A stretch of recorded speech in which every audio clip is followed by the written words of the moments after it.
그러니까 이번에 또 주목되는 게 그 말씀하셨던 이제 바이 아메리카 행정명령인데 네. 트럼프 때보다 오히려 더 노골적으로 네. 자 공장 미국에 지어라 네. 그러니까 이런 메시지가 네. 아닌가 싶은데 어떻게 좀 보십니까? 이렇게 계속 더 강화될까요 그러면? 그럴 수밖에 없어요, 미국은. 왜냐면 제가 지금 이런 언론 채널에서는 제가 이렇게 설명을 못 해요. 논리를 이렇게 스토리를 하려면 막 2시간씩 넘어가다 보니까 제가 그게 항상 답답한데 예. 결론만 말해야 되니까 예. 이게 어쨌든 결론만 말하면 오해의 소지도 있는데요. 이게 되게 깊은 내용이에요. 그러니까 이게 결국은 미국 경제가 갖고 있는 내부적 구조 문제의 모순이거든요. 예. 그러니까 간단하게 말하면 이래요. 예. 과거 오바마 때까지 미국은 세계화 속에서 가장 큰 돈을 번 나라예요. 세계화, 글로벌화. 통해서. 네. 두 가지로 돈 벌었죠. 예. 하나는 달러를 찍어내서 돈 벌었죠. 예. 달러를 계속 수출하잖아요. 그리고 두 번째는 제조업에서 핵심 기술을 갖고 있었잖아요. 그렇죠. IP, 예. 기술. 예. 반도체 똑같이 제일 중요한 걸 갖고 있잖아요. 네. 예. 그러면 IP가 부가가치가 높잖아요. 네. 그러면 여기는 자본이 들어가는 거잖아요. 이거는 기술이 높은 데는 그렇죠. 자본이 들어간 거잖아요. 네. 그러면 미국 자본이 해외로 나가버린 거예요. 국내에 안 있고. 왜냐하면 해외의 싼 노동력하고 결합이 된 거예요. 그렇죠. 그게 예. 세계화예요. 예. 네. 그러니까 미국 국내 노동자들은 일자리가 없게 된 거예요. 예, 맞아요. 그래서 과거의 세계화 속에서 미국 자본하고 미국 노동이 분리가 된 거예요. 네. 미국 자본과 미국 노동이 분리가 된 거예요. 예. 노동은 나갈 수가 없잖아요. 네. 나 미국 사람이에요. 나 미국 살잖아요. 내 노동이 세계로 못 나가잖아요. 그렇죠. 난 예. 미국에 있는데 예. 자본은 월가 자본이잖아. 얘는 자본이? 전 세계로 나간 거죠. 아. 그래서 그게 기술하고 결합하면서 예. 베트남에서 노동력 쓰고 중국에 노동 쓴 거야. 그 노동은 세계화가 안 되는 거잖아요. 그렇죠. 예. 그 미국 노동자 찍자 이런 거죠. 네. 뭘 누가 대체하냐면 중국 노동자가 대체하고 지금 베트남이 대체하고 있고. 예. 그러니까 세계화 America is back. 미국이 돌아오려면 뭐죠? 이 말이 뭐냐? 난 바이든 항상 말하는 게 자본이. 당신이 뭘 말하고 있냐? 네. 세계화를 계속 하겠다는가 말하겠다는가. 왜냐면 세계화를 한다는 건 미국 노동자들하고 자본이 계속 분리된다라는 분리된다는 거예요. 거죠. 그게 미국 노동자들 일자리를 어떻게 해결하냐고요. 네. 첫 번째 포인트. 네. 자, 두 번째는 지금 바이든이 투자하겠다는 게 다 새로운 기술적 인프라예요. 네. 5G고 뭐 전기 자동차 인프라고 신에너지고 이런 거잖아요. 네. 이거는 기술이 주로 들어가요. 네. 노동이 중요하지가 않아요. 그렇잖아요. 예. 자, 그러면 자동화가 들어와요, 여기에. 예. 그럼 자동화는 또 노동력을 대체하는 거예요. 그렇겠네요. 예. 그럼 시대적 흐름이 지금 보세요. 세계화예요. 세계화예요. 세계화. 그다음 세계적 흐름이 예. 로봇 대체 인공지능이에요. 네. 자, 그럼 러스텔베트에는 그 사람 도대체 일자리를 뭘로 주겠냐 이거예요. 일자리를. 그러네요. 일자리가 더 없어지는 상황이 그렇죠. 그러니까 미국 경제의 본질적 문제는 뭐냐면 세계화, 자동화에 어떻게 대체하나의 문제. 바이든이 여기에 대한 답이 뭐냐 이거예요. 네. 근데 지금 말하는 게 돈 나눠주는 거잖아요. 네. 돈을 1,400달러씩 나눠주고 네. 그리고 길을 닫겠다는 거죠. 그동안 통신망, 네. 지하철, 교통망이 미국에 한국의 KTX 같은 게 없잖아요. 예. 고속철도가 없잖아요. 그게 여러 가지 이유인데 어쨌든 그런 걸 지금 다시 깔면서 그 러스트벨트 사람들 노동력을 해결해 주겠다는 거죠. 네. 일자리를. 일자리 늘리겠다. 근데 어쨌든 크게 그림을 봤을 때 이거는 또 끝나면 일자리가 또 없을 거 아니에요. 그렇죠. 인프라는. 네. 네. 그러니까 미국 경제는 세계화와 고기술이 자동화 속에서 미국의 이 점점 노동력은 대체될 수밖에 없어요. 그러면서 빈부격차가 커질 수밖에 없어요. 네. 왜냐하면 자본은 세계에서 돌아다니며 놀 수가 있잖아요. 예. 노동력은 못 가죠. 다니잖아요. 예. 예? 예. 그래서 이 문제를 100개 바이든도 해결할 수가 없습니다. 네. 그러니까 요구하는 게 지금 뭐죠? 바이 아메리카예요. 예. 그러니까 자본이 안 나가게 해야 되는 거예요.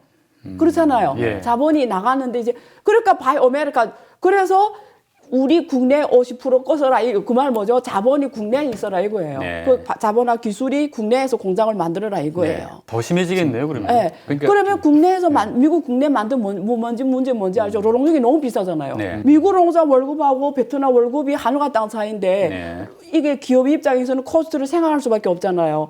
그러면 네가 바이 아메리카에서 내 오기는 왔는데 네. 노동자 문제를 미국 노동자 쓰고는 코스트 그렇죠. 해결이 안 돼. 예, 그럼 예. 어떻게 해? 내 같으면 다 로봇으로 대체하는 거예요. 네. 내 오기는 오겠다. 아. 단지 미국 노동자 쓰지 못한다. 자동화하겠다. 난 네. 자동.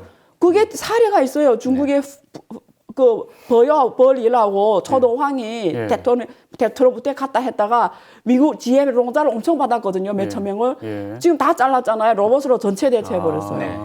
안 되는 거예요. 예. 일도 못 하고요. 효율성도 없고요. 안 되는 거예요. 그 사실 우리 기업들 입장에서는 이제 그 뭐 트럼프 때 아메리카 퍼스트 이게 이제 바이든이 되면은 좀 달라지지 않을까, 네. 보호무역주의가 좀 해소되지 않을까 했는데 네. 사실은 바이 아메리칸이 더 세은 게 네. 좀 나타나버린 셈이었는데 근데 이럴 경우 보니까 뭐 최근에 이제 뭐 그 미국의 삼성전자 같은 경우도 뭐 오스틴에 공장을 새로 지어야 뭐 더 키워야 되고 또 현대차, 맞아요. 기아차도 지금 전기차를 미국에 생산 시설이 맞아요. 없지 않습니까? 근데 여기 투자를 하라는 이런 요구를 이제 맞아요. 받게 되는데 그렇죠. 우리 기업들 같은 경우는 사실은 어떻게 보면 트럼프 시절보다 더 힘들어진 거 아니냐. 그렇죠. 앞으로 어떻게 대처해야 될까 이런 걱정도 좀 됩니다. 그래서 어떨까요? 여기서 답이 나왔어요. 지금 질문 중에. 네. 이게 트럼프든 바이든든 제가 항상 말하잖아요. 개인이 운명의 시대에서 운명을 못 이긴다고. 네. 개인이 운명의 시대에서 바이든이든 트럼프든 시대에서 운명을 못 이겨요. 아까 제가 앞에서 말씀드린 게 시대의 흐름이에요. 네. 이거는 바이든이 나오든 트럼프 나오든 누가 나오든 네. 이렇게 갈 수밖에 없는 자동화 상황이에요. 말씀이죠. 예. 그러니까 한국 기업들은 선택해야 돼요. 네. 미국에다 만들어야 돼요. 네. 아까 말했잖아요. 기술 민족주의. 네. 그렇죠. 무역 보호주의 때문에 한국은 전 세계 다니며 공장을 다 만들지 않으면 장사할 수가 없어요. 네. 굉장히 힘들어졌네요. 바이든이 아니래도 누가 와도 미국은 저렇게 될 수밖에 없어요. 미국에도 만들고 중국에도 만들고 예. 유럽에도 만들고 예. 뭐 그런 전략을 할 수밖에 없겠네요. 예, 그래서 문제의 핵심은 세계화 속에서 자본과 노동이 분리가 된 거예요. 네. 사실 미국의 그 경제적인 변화가 뭐 전 세계에 바로 이제 영향을 미치니까 우리 문제가 돼버리는데 지금 미국 문제 이제 금리 보면 10년물 장기채 이제 금리가 1.05%. 내려왔어요, 조금 예, 더. 아니, 그러니까 좀 올라가다 좀 내려왔는데도 어디서 올라가는 네, 추세. 추세적으로 보면 계속 상승인데 이게 뭐 지금까지는 뭐 우리 저 자산시장 부담이 별로 없다고 이런 분석이 나오는데 그래도 이게 조금 더 올라가면 이제 그렇죠. 문제가 될 거 아닙니까? 그렇죠. 교수님 보실 때 어느 정도 수준 가면 우리 입장에서 위험한지. 이것도 어떨까요? 제가 논리적으로 원래는 이것도 아주 깊은 문제 있어요. 예. 결과로 말해야 되니까 답답한데요. 예, 예. 간단하게 그럼에도 불구하고 예. 도전하는 거니까 예. 이렇게 간단하게 말하면 우리 집 흐름을 정리하면 간단하게 2008년이 금융위기 왔잖아요. 예. 그래서 어떻게 극복했죠? 전 세계가 돈을 풀어서 돈을 그랬죠. 찍었잖아요. 예.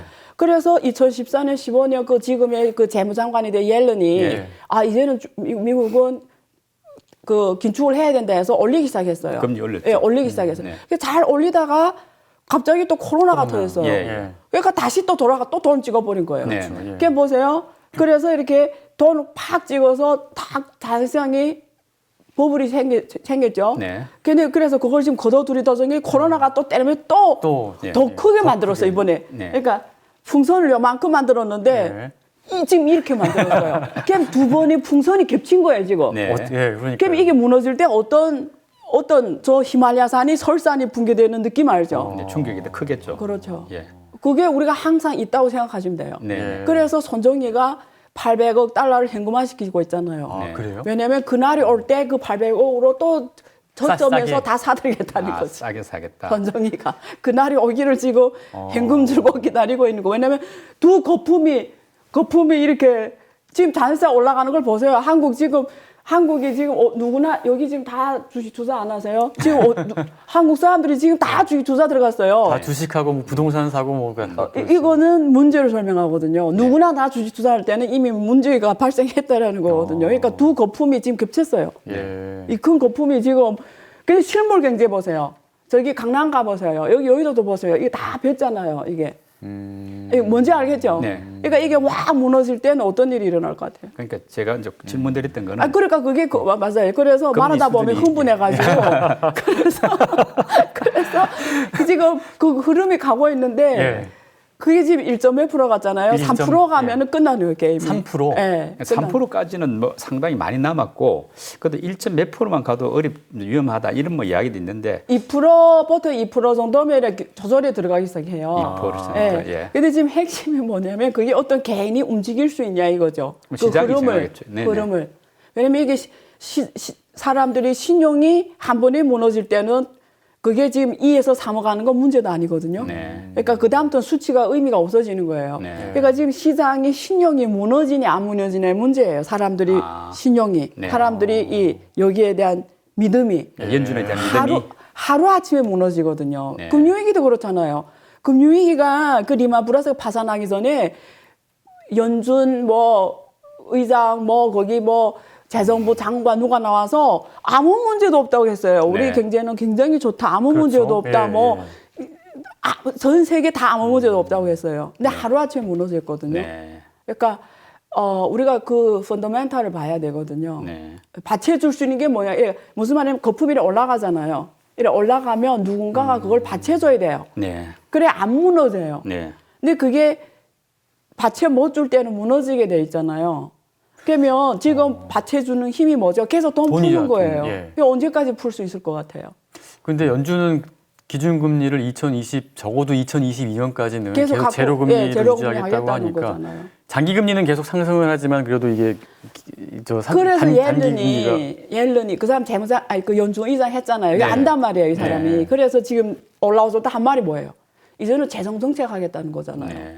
이 사람이. 그렇죠. 예. 이 재무장관 사람- 됐으니까. 이 사람 지금 아는 거예요. 예. 왜 재정 정책 하겠다는 거죠. 근데 뭐 거기서 거기죠, 뭐. 네. 그렇죠. 어차피 예, 돈 푸는 거. 어차피 재정 정책, 그러니까 그게 뭐냐면 우리가 국채의 화폐화잖아요. 네. 똑같은 의미잖아요. 그러니까 뭐 거기서 거기죠, 뭐. 그럼 장기 금리가 한 2% 정도까지는 뭐 봐야 돼요. 괜찮다 정도 보시는 거고요. 예, 지금 근데 제 생각에는 굉장히 지금 위험한 게 뭐냐면 이게 바이든 때문에 지금 전체 작년에는 이렇지는 않았는데 바이든이 지금 여기 인프라 투자를 한다, 뭐 신재생에너지 한다 이러는 바람에 예. 전체 상품 가격을 올려놔 버렸어요. 네. 인플레가 발생했다는. 사람이란 게 경제랑 기대잖아요. 예. 그러니까 한다 하니까 이미 모든 실물 자산 가격이 다 올라가 버렸어요. 뭐 여기 우리가 굴이라든가 철이라든가 네. 농산품이라든가 모든 인프라 관련 이런 모든 상품 가격이 다 올라가 버렸어요. 예. 그러니까 이미 그러기 때문에 아까 그게 지금 더 갈 수밖에 없는 거예요. 이게. 네. 그래서 지금 인플레이션 걱정하는 거잖아요. 그렇죠. 돈으로 많이 풀어져 있으니까 예. 그래서 지금 그 컨테이너 대란도 생긴 게 다 이 때문에 생기는 거예요. 가격이 확 올라가 버린 거예요. 그 물가가 인플레가 되면 자동적으로 또 금리 올라갈 수밖에 없잖아요. 그렇죠. 금리라는 게 뭐예요? 금리라는 게 인플레이션. 예.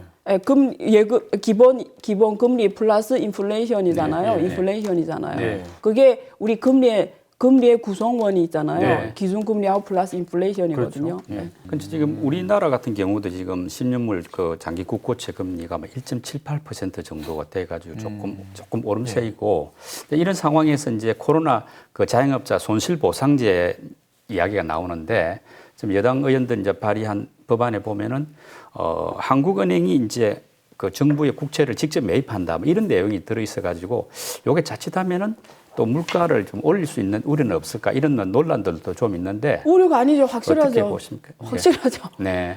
지금 그게 지금 제가 여기서 몇 번 말했잖아요. 그때 한 번 나왔잖아요. 작년에 예, 예. 이 얘기 했잖아요. 제가 예. 이렇게 갈 줄 알았잖아요. 몇 번 말했잖아요. 그때 내가 저쪽에서 할 때 엄청 비판했잖아요. 예. 근데 이럴 줄 작년에만 지금 뭐 8조 넘죠. 6조, 5조, 거의 10조 지금 했고 이미. 예. 근데 이주열 총재의 뜻은 금리를 올라가는 걸 이렇게 통제하기 위해서 한 거다. 예. 이렇게 한국은행의 입장을 내놨단 말이에요. 근데 지금 여당에서 법을 만들어서 하니까 이거는 재정부가 할 일을 지금 은행에 떠넘기잖아요. 한국은행이 예. 이제 부채를 매입하게. 정부 빚의 화폐화잖아요. 예. 부채 화폐하죠. 부채 화폐화죠. 제가 그때 그 중국 문제를 할 때도 그랬잖아요. 중에서 중국 인민은행하고 중국 재정부가 싸우고 있다. 네. 누가 이 책임을 누가 떠안내 문제거든요. 네. 재정부 책임을 그때도 인민은행이 재정부에서 그 국채를 발행하면 중국 인민은행 보고 사줘라 하는데 중국은행 안 산다 이러죠. 너네 할 일을 왜 우리한테 미냐. 나중에 일이 터지면 내가 책임지는 거다. 이렇게 된 거예요. 네. 한국도 지금 똑같은 거예요. 똑같은 상황이구나. 이 똑같은 거예요. 지금 이주열 총재가 나중에 이게 한국이 진짜 또 위기 왔다고 하면 이 책임 누가 질 것 같아요? 한국은행이 져야 되는 거예요. 결국은. 그러니까 책임을 한국은행한테 정부의 책임이 넘겼는데 근데 결국은 이주열 총재가 책임지는 게 아니라 결국은 국민이 책임지는 거죠. 예. 왜냐면 이게 부채를 이게 명의가 이렇잖아요. 소상공인들이 다 무너지기 때문에 월 24조 되는 돈을 지원하겠다라는 거잖아요. 그럼 1년 하면 얼마, 뭐 지금 한 몇 개월, 한 10개월 하겠다는데 누가 알아요? 그게 막 10개월인데 240조잖아요. 네. 근데 이 사람들 지원해 주겠다라는 명의인데 이 사람들을 지원해 주겠다는데 결국은 그게 부실화가 됐단 말이에요. 100% 부실화가 되죠. 네. 왜 부실화되냐면 실물 경제는 다 죽잖아요. 그럼 그 돈을 줘서 그 사람이 살아나요? 제가 왜 반대하는지 알아요? 이런 정책을 보세요. 돈을 줬어요. 예를 들면 지금 소상공인이에요. 네. 제가 돈을 100만 원 줬어요. 네. 100만 원 받을까 그때는 좋죠. 근데 그게 문제 해결 뭐 하냐고요. 무슨 문제 해결해? 100만 원 받, 1,000만 원 줬어요. 예. 1,000만 원이 그러면 식당 가게 사장님이에요. 1,000만 원 주면 그 식당 가게가 손님이 하나도 없는데 1년 내내 손님이 안 와요. 그럼 1,000만 원 주면 그 1년 내내 손님이 안 오는 걸 그 임대료면 그걸 해결할 수가 있어요? 일부 해결은 될 수 있죠. 어떻게 해결돼요? 얼마 줘야 해결이 돼요? 아니면 그 100%는 안 될 거고 뭐 우리가 보더라도 어느 정도 이제 보상을 받으면은 안 돼요. 왜 안 되는지 말을. 그러니까 문제가 두 가지가 있어요. 왜 이게 다 부실화, 그러니까 모두 24조가 다 부실화될 확률이 굉장히 높아요. 네. 그러면 첫째 결과적으로는 어떻게 되냐면 그게 국민이 다 떠안게 되네요. 그러니까 뭐냐면 소상공인의 손실을 전체 국민이 나눠주는 정책이라고 보시면 돼요, 이걸. 네. 첫 번째 포인트. 두 번째는 왜 효율이 없는지 말씀드릴게요. 이제는 1,000만 원 줬다고 해도 1년, 지금 코로나가 극복이 안 되면 1년 버티지 못해요. 코로나가 안 끝나잖아요. 네. 1년 내내 식당에 사람이 없는데 1,000만 원에 한 달 월세도 안 되는 데 많아요. 예? 월급하고 월세가 안 돼요. 1,000만 원으로. 그럴 수 그러면 내가 한 달은 버틸 수 있고 두 달은 버틸 수 못 버틴다고요. 첫 번째 포인트. 예, 예. 그다음에 두 번째 포인트. 내가 소상공인 기업가, 내가 소상공인 사장, 식당 사장이면 1,000만 원 받으면 뭐 할 것 같아요? 어차피 이게 가게 사람 없을 거 하니까 안 한다고요. 네. 그럼 그 1,000만 원 받으면 뭐 하는지 알아요? 투자를 해요. 주식을 사요. 100% 해요. 아, 자산시장 가요, 그 돈이. 자산시장으로. 네. 100% 가요. 왜냐면 이 사람들은 가게를 해봤기 때문에 내가 이 돈 가지고 할 수 없다는 걸 알기 때문에 다시 안 한다고. 네. 그럼 그 돈을 자산시장에 가요. 네. 그럼 자산시장이 더 올라가. 그럼 거품이 더 커져. 그렇겠네. 그럼 아까 24조씩 10개월에 240조가 다 자산시장 가서 다 더 올려버려. 한국이 지금 천조시장이 됐잖아요. 예. 그러면 204조가 또 들어오는 거예요. 그러니까 제 포인트, 제 말을 포인트가 뭐냐면 예. 문제 해결할 때는 문제의 본질을 해결을 해야 돼요. 지금 소상공인이 어려운 게 뭐죠? 정부에서 다 못 다니게 하니까 예. 5인 이상 모이고 9시 문 닫으니까 장사를 못해서 어려운 거잖아요. 네. 그러면 소상공인이 진짜 문제 해결하려면 장사를 하게 해야 되잖아요. 그러면 규제를 이게 코로나 때문에 못 나가 다 풀어줘야 된다는데 그럼 또 코로나가 확산되잖아요. 그렇죠. 예, 그러니까 그럼요. 트레이드 오프잖아. 예상 속에 뭐 어떻게 해야 되지? 예. 그러면 여기에 답이 나오는 거예요. 실제 진짜 문제 해결은 뭐죠? 백신으로 다 맞게 하든지 치료제에 나와야 되는 거예요. 그러면 지금 일단 손실 보상안은 좀 반발이 심하니까 일단은 좀 후순위로 밀렸는데 4차 재난지원금으로 지금 선회된 것 같아요. 근데 요것도 그것도 보면은 황당해요. 요것도 그 적자 국채를 발행할 수밖에 없다고. 그게 같은 제가 내용. 똑같은 맥락이에요. 자, 우리가 국민들한테 난 너무 억울해. 나 한국에 있으면 돈을 못 받아서 억울한데 아니 걔들이 돈 50만 받았어. 그걸로 뭘 해결하냐고. 돈 찍어내 왜 경제를 살래요? 뭘 해요? 우리 국민들한테 50만씩 줬어요. 그냥 돈 주는 외에는 뭘 하냐고. 그게 진짜 정말 정치적 표를 갖고 가기 위해는 이 나라 경제는 아무 도움이 안 돼요.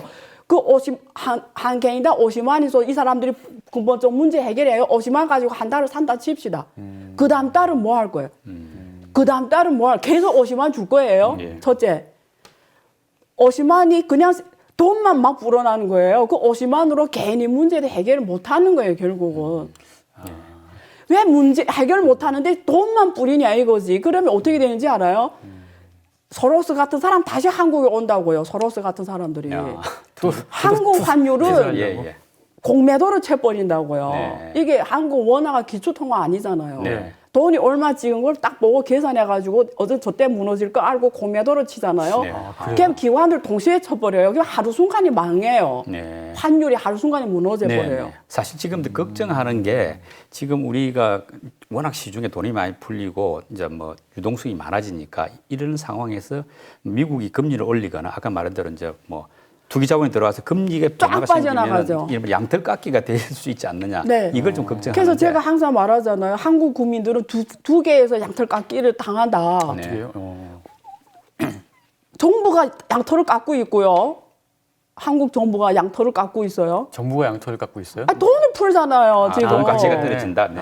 아니, 지금 월급이 올랐어요? 월급이 올랐냐고. 돈 풀만큼 올랐어요? 안 올랐는데요? 저는 웃기는 게 한국 세미나가 20년 전에도 30만 원이고 지금도 30만 원이에요. 20년 전에도 30만 원이고 20년 후도 30만 원이에요. 네. 월급도 별로 안 올랐어요. 네. 근데 가서 통화량 보세요. 얼마나, 무슨 말이죠?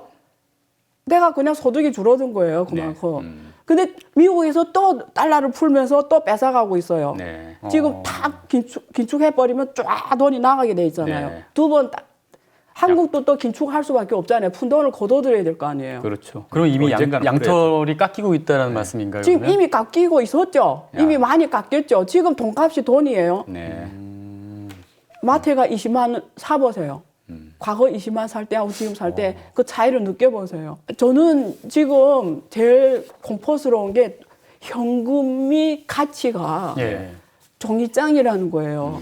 그리고 우리의 모든 노동소득, 네. 월급 말하죠. 네. 하나도 안 오르고 있다는 거. 네. 오히려 사람을 자르고 있다는 거. 그러니까 뭐죠? 월급이 올라가실 뿐만 아니라 오히려 직장에서 잘리고 있고요. 네. 돈은 계속 찍어내고 있고 또 찍어내려고 하고 있고요. 그게 뭐죠? 빈부격차가 더 커지는 거죠. 누가 그렇게 돈을 되고 벌어가죠? 돈을 많이 시장에 나오면 돈 있는 자산가들이 사람은 버는 자산가 거죠. 벌죠. 네. 그럼 정부에서 어떻게 해야 돼요? 자산가들 좀 뺏어가야 되잖아요. 네. 왜? 이 사람들은 엄청 못 살게 됐어요. 그게 막 정부에 막 불만있을 거 아니에요. 빈부격차가 심해졌으니까. 근데 내 대선에 또 성공해야 돼. 그럼 어떻게 하죠? 자산가 걸 딱 뺏어가지고 줄 수밖에 없죠. 언제? 선거 때만. 그러니까 항상 자산가 돈을 뺏고 주고 이 게임인 거죠. 세금을 올리는 올린다. 거죠. 네. 그게 미국하고 한국이 동시에 지금 같은 일이 일어나고 있는 거예요. 바이든이 지금 세금을 올리겠다고 그랬잖아요. 네. 근데 그렇죠. 지금 국내 경제가 너무 안 좋으니까 못 올리고 있어요. 네. 지금 다 올리겠다 했잖아요. 예. 예.